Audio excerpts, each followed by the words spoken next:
This is the journey to One Africa.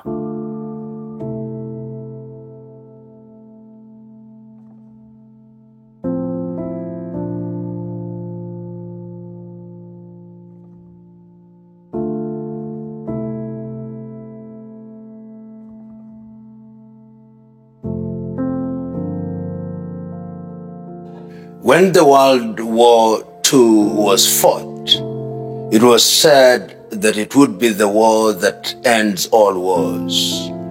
But after the World War, we have seen many wars of a smaller scale, much more confined to different places in geography, but killing many people and causing chaos throughout the world. It must be noted that when the World War was fought, it was fundamentally an ethnic war within Europe, but the rest of the world was grafted into it. And the continent of Africa was no exception. The continent of Africa found herself in that situation because most of her people had been colonized, and they participated in the war, and they became part of the war and part of a new world order. Today, the creation of the United Nations notwithstanding, the United Nations having been created in 1945 in San Francisco, the United States of America, to be the body that will ensure that the world negotiates itself out of conflict. But that has not happened. In 1948, the world once again sat in Paris, France, to give birth to the Universal Declaration of Human Rights. It can't be argued that human rights have injected some kind of decency into human affairs, but that too has had its ups and downs.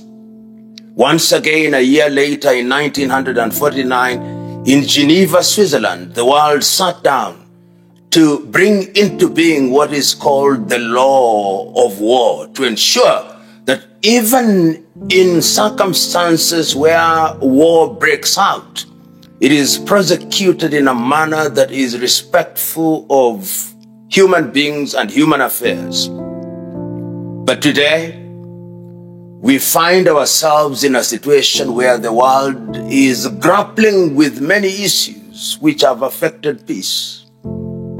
Conflict.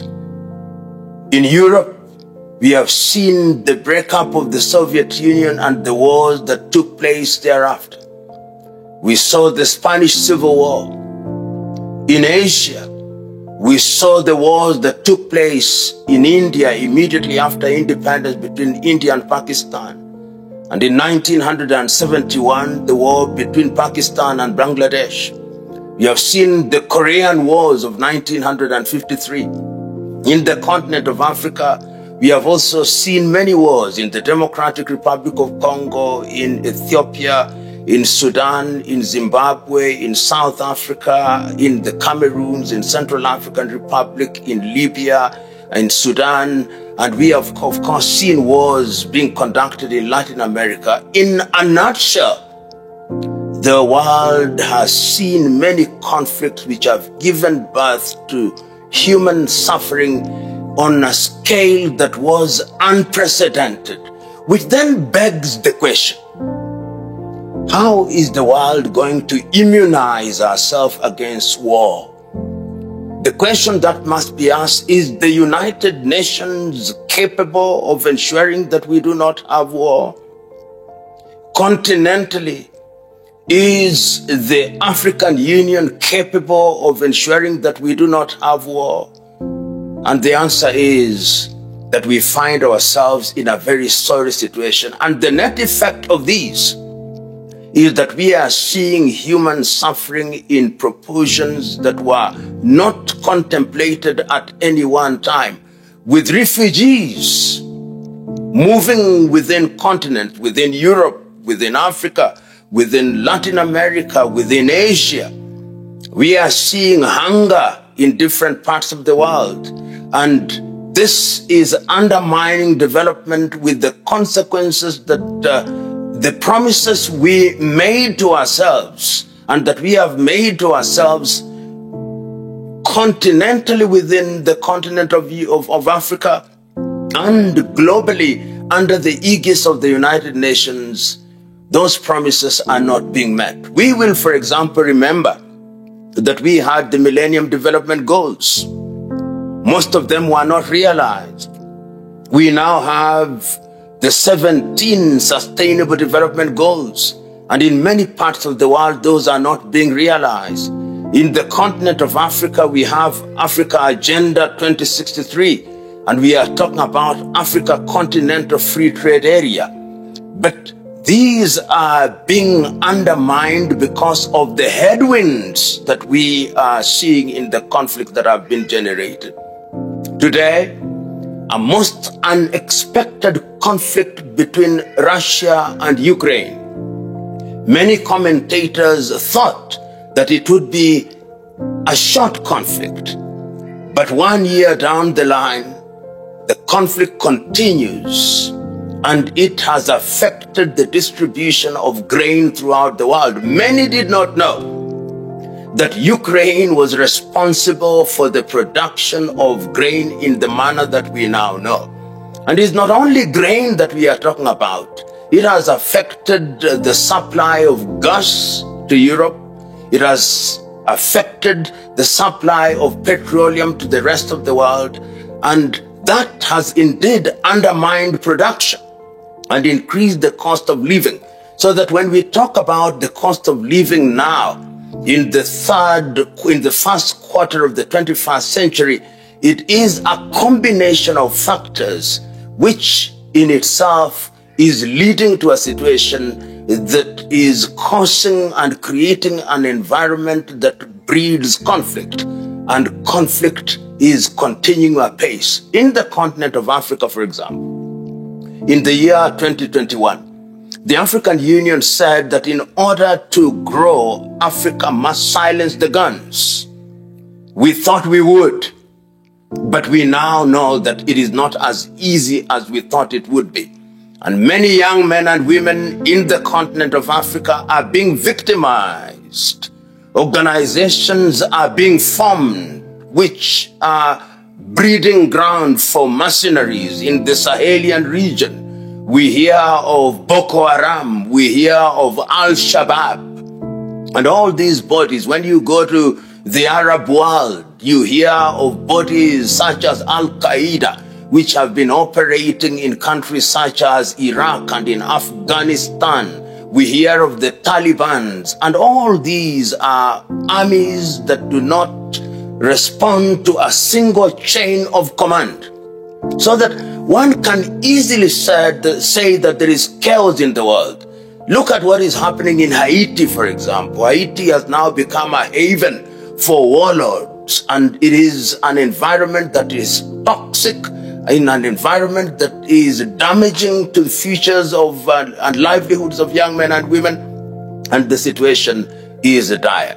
So in a nutshell, the world finds herself in a situation which she did not contemplate, particularly when we are talking about the 21st century, when we are also talking about the 4th industrial revolution and the 5th industrial revolution. It beggars belief that in an environment of profound enlightenment, we find ourselves in the most astounding primitivity of man's inhumanity to man. You know, throughout the ages, young people have always been the fuel that lit the fire of change.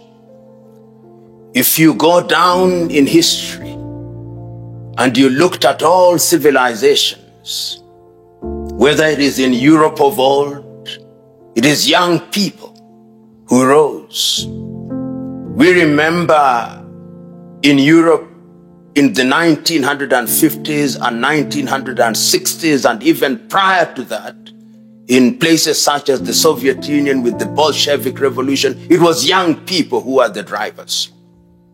If you look at the United States of America, which is part of the so-called New World, it was young people who are in the forefront of the change that took place, both in the struggle for independence and the civil rights movement, with people like Ralph Abernathy, Martin Luther King Jr., John Henry Clark, W.B. Du Bois. If you look at the Caribbean, it's people like Sylvester Williams and individuals such as Marcus Garvey who are pushing the Pan-African movement. And if you come to Latin America, you will find that it was younger people, people like Simon Bolivar, who was responsible for the changes that took place in Latin America, creating in Argentina, in Bolivia, young people. If you come to Asia, once again, it was young people. If you talk about the changes that took place in that part of the world, it was individuals such as Chairman Mao Zedong when they were younger. In India, it was younger people such as Mahatma Gandhi, Jawaharlal Nehru, Sardar Patel, who are responsible, and much later people like Sheikh Mujibur Rahman in Bangladesh. In the continent of Africa, if you look at the younger people who are involved in the struggle for independence, Kwame Nkrumah, Mwalimu Julius Kambarage Nyerere, Modibo Keita, Ahmed Ben Bella, Samora Moises Machel, Agostino Neto, you can count many of them. And critically, you see that in any country, we now talk, for example, of the Young Turks. Many people forget that it was in those days of Atatürk of Turkey that the Young Turks emerged and created what we now know as modern Turkey. In China, in Tiananmen Square, in Korea, the 1980s changes, in South Africa, the independence movement I've already talked about, but go to South Africa, the Sharpeville massacre, go to that same South Africa, the Soweto rebellions and all these. So young people have to recognize, particularly young people in the continent of Africa now, that if Africa is to know change, and this is not only applicable to young Africans, it's applicable to young Europeans, it is applicable to young Asians. It is the synergy that will be created amongst young people, the cohabitation of well-meaning efforts by young people that is going to change the world. And the world must change. Nobody is going to live in silos. The octogenarian politicians that we now have who are ruling the roost, the only way that we are going to remove them is by creating a network of young people throughout the world who are not going to be persuaded to do the right things out of racism, creed, religion, or ethnicity. And it can be done. The spirit that led to the creation of the United Nations in 1945 was a defying spirit. The spirit that led to the creation of the non-aligned movement when people in Yugoslavia such as Josip Broz Tito, Jawaharlal Nehru in India, and Gamal Abdel Nasser in the Arab world, and Kwame Nkrumah in Africa, when they met, they only said that there was one humanity. And I remember Robert Mangaliso Sobukwe saying in 1960, there is only one race, the human race. And that to me is what the younger people ought to be talking about going forward. Because if they take that path, then we can meaningfully expect that the wars we have, which are affecting the entire world, will then be a thing of the past. Today, nobody can afford to live in silos.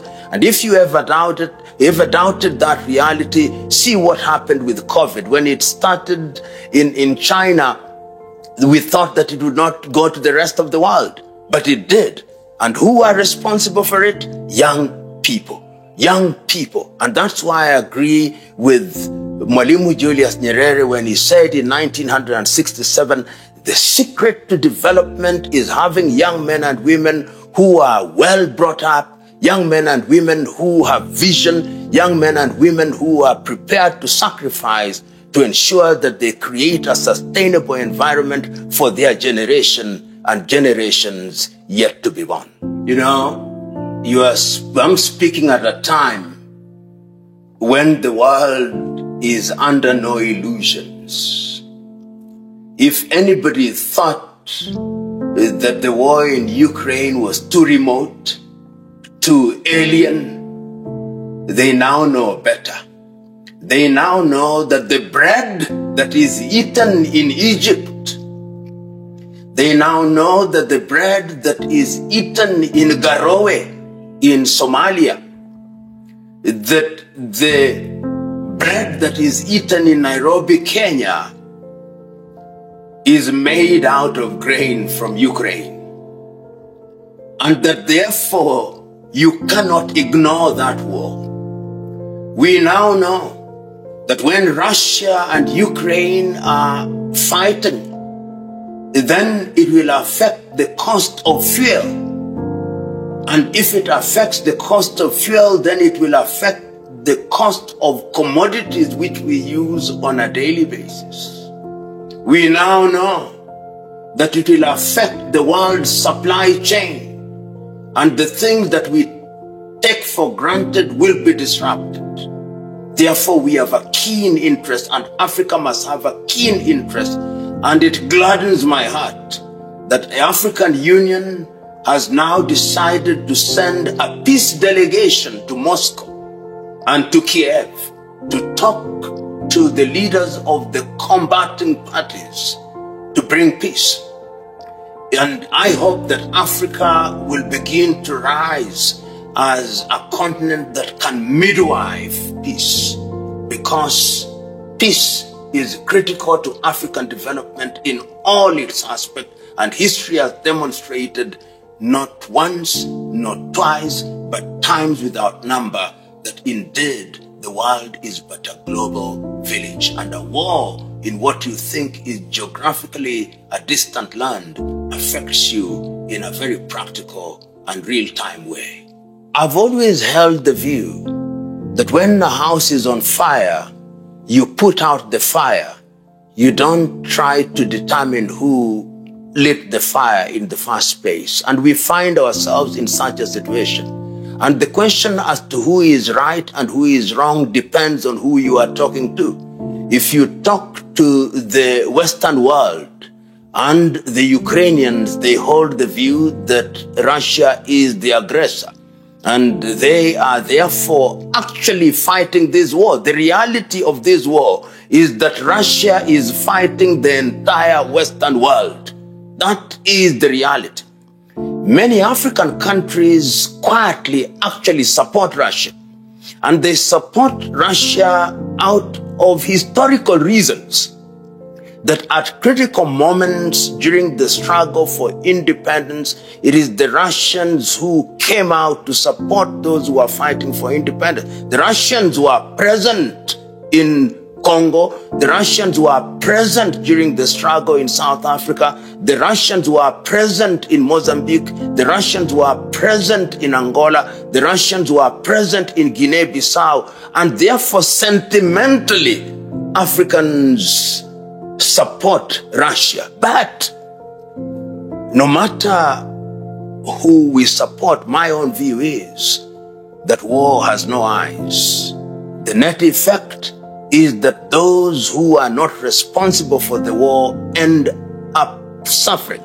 And I hope that this war, once it's settled, will send a clear message also to the Western world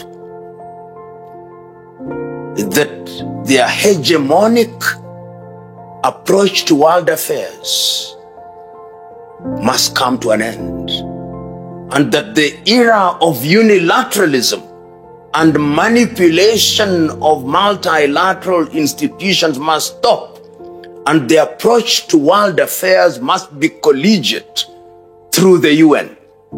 If they don't do that, then the Western world will find itself in a very difficult position, and the only thing that will protect them from the rest of the world is that they have nuclear weapons which they can unleash upon the rest of the world.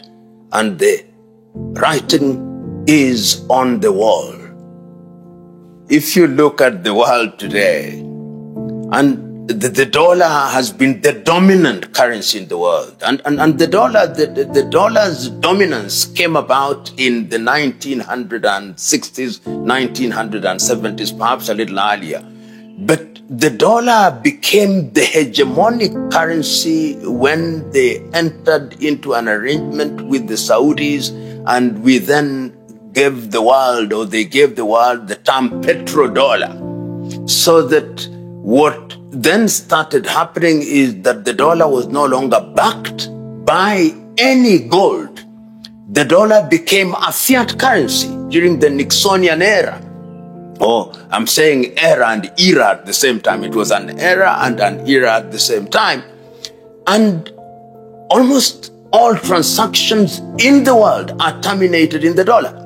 And they have used the dollar as an instrument of political and economic control, and that is coupled with the use of institutions such as the IMF and the World Bank. And you remember, the World Bank and the IMF were created in Bretton Woods in New Hampshire in the United States in 1944 by American economists and British economists at that time, as a way of finding funds and deploying funds for the rebuilding of Europe after the World War II.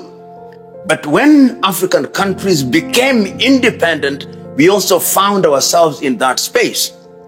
So when you hear people saying we want to de-dollarize, they are actually saying we want total independence.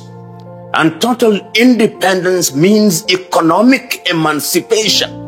People are saying we have been manipulated for too long. We've been controlled for too long. The Americans can print dollars and deploy them anywhere in the world. And it is suggested that nearly 40% of the American dollars is actually circulating outside of the United States of America. So that even when America says that they are the most heavily indebted nation on earth, they are not. In fact, they can just print dollars and pay their debts. So this is a cry by the world that we want change, that freedom must mean that we are capable of trading at levels which are equal, that we can run our affairs without being dictated to. As I speak to you now, if you are in Nouakchott in Mauritania and you want to send money to somebody in Abidjan in La Côte d'Ivoire, the correspondent bank will be in the United States of America or in Paris. How can that be allowed to happen? And then we talk about the sovereignty of the nation. I hear that cry, and I too am a warrior in that struggle. The warrior to de-dollarize and have a completely reconfigured architecture of the world economy. And that is why BRICS, which is now bringing together new countries that are emerging out of the domination of the United States of America, is beginning to make sense. China is in that arrangement. India is in that arrangement. Brazil is in that arrangement. Russia is in that arrangement. South Africa is in that arrangement. And let me tell you, in the next few years, you will see many countries coming into that arrangement with the sole purpose of ensuring that their economies are de-dollarized. And I want to say, part of the reason why you see our economies cannot grow as well and as robustly as they should is because they are shadow economies being controlled like marionettes from Washington, London, Paris, Brussels, and those Western countries. The conflicts that we see, particularly the Russia-Ukraine war, if not stopped, has the potential of spreading to the rest of the world. Remember that the combatants in this particular war are Western European countries and Russia. And all these countries have military bases in the continent of Africa. And if one mistake is made and it degenerates into a nuclear war, nobody will be spared. And indeed, that is the reason why the African Union and African leaders have now said we can no longer afford the luxury of sitting back. We must come into the forefront and send a peace mission. they realize, as we say in Kiswahili, if your neighbor is having a haircut, you must also take water and put it on your hair, because it is your hair that is next online. And I hope that the African initiative will succeed, because if it does, it will do a number of things. One, it will, number one, demonstrate that Africa is capable of midwifing peace processes. Number two, it will be a message to the Western world that they can no longer dictate to the world what the world needs to do. Number three, it will force the international community through the agency of the United Nations Organization to renegotiate the character and composition of critical institutions of the UN going forward. Also, as it is now, the UN is a body that functions at the behest of the Western world, and others are mere participants playing what sometimes in English may be called the gooseberry, as an unwanted third parties in the entire arrangement. That is why you see international institutions such as the ICC, institutions that sometimes are deployed to deal with those whom America or the British or Europe do not like to operate in a particular way. So I look forward to the quick end of this war, that we start a healing period which is defined by rapprochement.